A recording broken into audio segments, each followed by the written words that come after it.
नमस्कार दोस्तों, मेरा नाम है विजय कुमार। आप देख रहे हैं कॉमिक्स पिटारा चैनल को।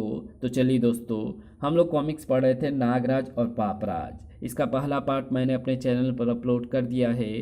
पहले पार्ट में मैंने इस कॉमिक्स को 20 पेज तक कवर कर लिया था। अब इस पार्ट में इसके आगे कहानी को शुरू करते हैं। मिस्र के पिरामिडों की भीड़ से दूर इस रहस्यमयी और खौफनाक स्थान पर बना ये खोपड़ी नुमा अद्भुत पिरामिड, जिसके अंदर कैद करके रखा गया था दिव्य बालक को। पेट में चूहे कूद रहे हैं ना, तो फिर खा ले ये खाना और बुझा ले अपने पेट की आग।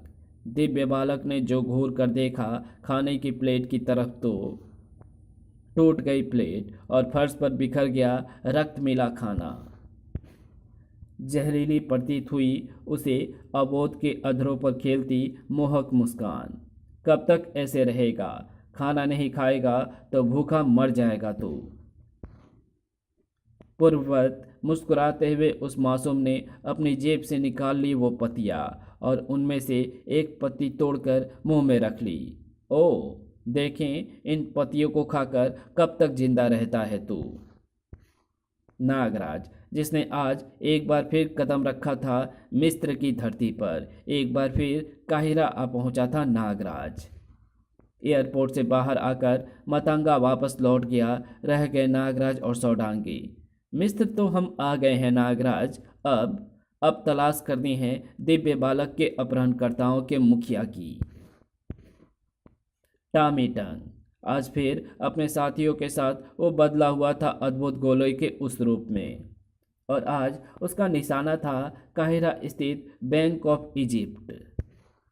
भड़ाक! बैंक के अंदर पहुंचकर आए सभी अपने वास्तविक रूप में। जो समझदार होगा वो अपनी जगह से नहीं हिलेगा, क्योंकि जो हिलेगा वो पहुंचेगा सीधा खुदागंज। भूत बने खड़े लोगों को बीच से होते हुए टॉमी टंग के साथी पहुंचे स्ट्रांग रूम की तरफ। स्ट्रांग रूम के खुलने के साथ ही चीखें उबल पड़ी सभी की हलकों से। नहीं! और ऐसा होता भी क्यों ना। स्ट्रांग रूम में नोटों की जगह सैकड़ों सर्प जो मौजूद थे, और मौजूद था नागराज। आज इन्हें ही लूट कर ले जाओ दोस्तों, ये भी बहुत काम आएंगे तुम्हारे। सर्पों के गुच्छे उछाल दिए नागराज ने, जिन्होंने छीन ली लुटेरों के हाथों से उनकी गने। और फिर जो उछला नागराज, तो उसके वारों ने छीन लिए उनके होश। फिर पलटा नागराज टॉमी टंग की तरफ। बता, किसने दी तुम्हें गोलों में बदलने की अद्भुत शक्ति? बता, किसके लिए तूने अपहरण किया दिव्य बालक का? और बता, कहाँ रखा है तूने उसे? दहाड़ा टॉमी टंग ने। तेरे हर सवाल के जवाब में तुझे एक ही चीज मिलेगी नागराज, सिर्फ मौत। टॉमी टंग के हाथों एक भयानक मौत उगल दी टॉमी टंग के हाथ में थमी गन ने किरणें। लेकिन वे किरणें उसका क्या बिगाड़ पाती, जो था बिजली से भी फुर्तीला सर्प सम्राट नागराज। ऐसे कब तक बचेगा रे तू नागराज? इस बार बचने के साथ ही नागराज ने टॉमी टंग पर किया एक प्रचंड वार भी। यही गन है ना जो उगल रही है किरणें, और यही थोबड़ा है ना जो कर रही है बकवास। अब तू हमारे हर सवाल का जवाब हमें गा गा कर देगा कमीने। टॉमी टंग के नीचे गिरते ही नागराज के शरीर से निकलकर उससे जा लिपटी सौडांगी। आंखों में क्रोध की ज्वाला लिए बोला था नागराज, बोल, दिव्य बालक का अपहरण करके कहाँ पहुंचाया है तूने उसे? बोल, वरना गई तेरी गर्दन। तड़प उठा टॉमी टंग। छोड़ दो मुझे, मैं सब बताता हूँ। सब कुछ बताने को तैयार हो गया वो, लेकिन तभी, हाँ ठीक तभी, भचाक! ऐसे फटा टॉमी टंग का शरीर जैसे फटा हो खून से भरा गुब्बारा। भौचक्के से खड़े रह गए नागराज और सौडांगी। उफ, कैसे हुआ ये? अचानक कैसे फट गया इसका शरीर? किसने किया ये सब? यहाँ था नागराज और सौडांगी के हर सवाल का जवाब। अपनी तंत्र शक्ति के बल पर अगर मैंने सही समय पर टामी टंग को खत्म ना कर डाला होता तो उसने सब कुछ बताकर मेरे सारे किए कराए पर पानी फेर दिया होता।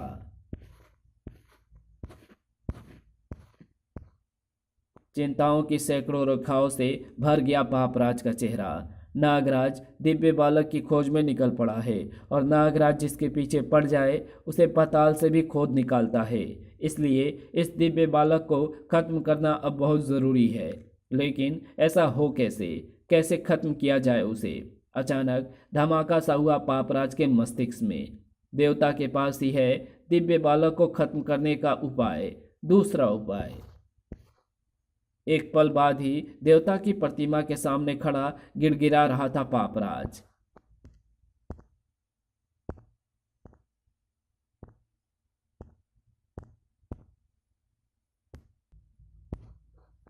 नागराज दिव्य बालक की खोज में निकल पड़ा है देवता, और इससे पहले कि वो उस तक पहुंच जाए दिव्य बालक को खत्म करना जरूरी है।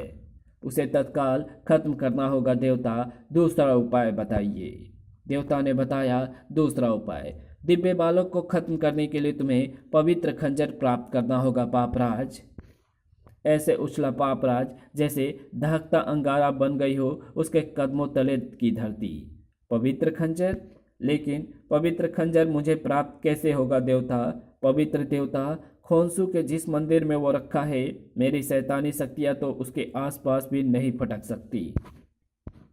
और उस मंदिर के दुर्गम एवं मौत से लबालब भरे रास्ते से होकर पवित्र खंजर तक पहुंच जाए, ऐसा मनुष्य अभी पैदा नहीं हुआ धरती पर।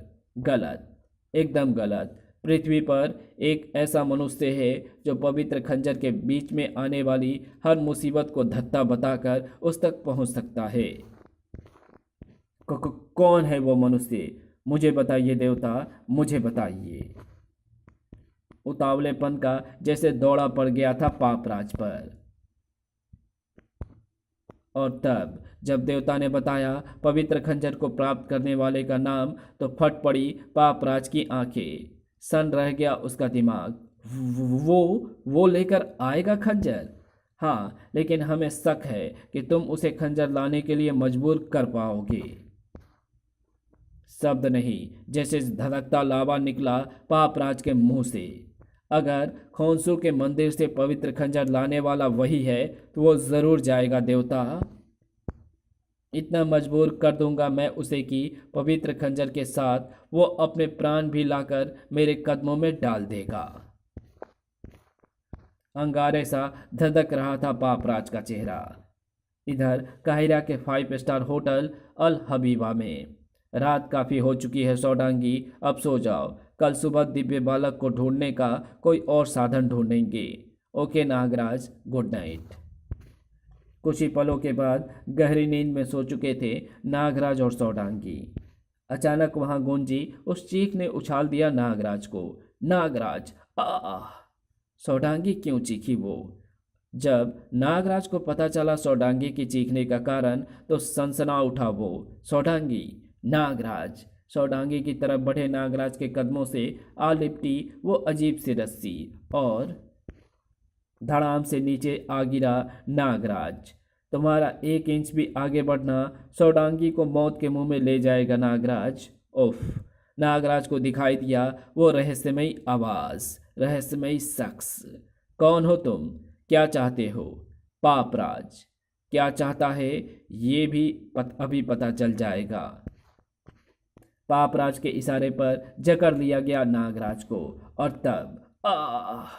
तब समा गई वो अद्भुत किरण नागराज के जिस्म में। ऐसा ही सौडांगी के साथ किया पापराज ने।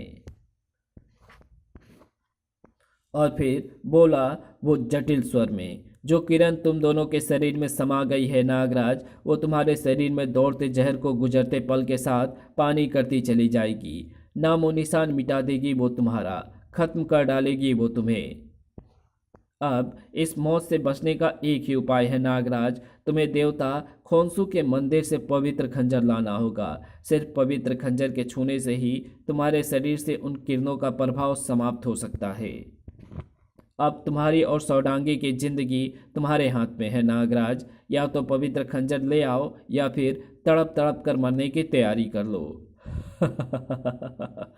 ठहाका लगाते अदृश्य होते चले गए पापराज और साथ ही आजाद हो गए नागराज और सौडांगी भी। सनसना रहे थे नागराज और सौडांगी के मस्तिष्क। अब क्या होगा नागराज? मेरी तो कुछ समझ में नहीं आ रहा है कि क्या किया जाए। बोली सौडांगी, इस समस्या से निपटने के लिए हमें तुरंत सर्पमठ पहुंचना होगा नागराज। वहीं पहुंचकर कोई उपाय सोचा जा सकता है। तुरंत ही सर्पमठ की तरफ रवाना हो गए सौडांगी और नागराज। इधर दिव्य बालक, जिसने भूख का एहसास होने पर अपने मुंह में रख ली थी एक और पत्ती, जहरीली मुस्कान खेल रही थी पापराज के अधरों पर। इन पत्तियों को खाकर कितने दिन जीवित रहेगा तू? मैंने नागराज को अपने जाल में फंसाकर पवित्र खंजर लाने के लिए भेज दिया है, और जिस दिन उस खंजर को पा लूंगा वो तुम्हारी जिंदगी का आखिरी दिन होगा। सर्प मठ, जहां गूंज रही थी मठ के मुख्य पुजारी की धीर गंभीर आवाज। ओह, तो ये सब पापराज का किया धरा है। वो पवित्र खंजर से दिव्य बालक की हत्या कर पूरे विश्व पर राज करने के सपने को देख रहा है। अब तो तुम्हें खोंसू देवता के मंदिर से पवित्र खंजर लेने अवश्य जाना होगा नागराज। ये आप क्या कह रहे हैं पुजारी जी? हम दोनों सिर्फ अपने प्राण बचाने के लिए पवित्र खंजर ले आए ताकि पापराज उसे हमसे हत्या कर डाले दिव्य बालक का। दृढ़ता से भर गया मानवता के पुजारी का स्वर। मैं पवित्र खंजर नहीं लाऊंगा पुजारी जी। अपनी जान बचाने के लिए मैं पूरे विश्व को संकट की खाई में नहीं धकेल सकता। मैं तुम्हारे जज्बातों को समझता हूँ नागराज, लेकिन जैसा पापराज को दिव्य बालक की हत्या करने के लिए पवित्र खंजर की आवश्यकता है, ठीक उसी तरह हमें भी पापराज को समाप्त करने के लिए वो खंजर ही चाहिए। अपनी बातों में छिपी रहस्य की गांठ खोली पुजारी ने।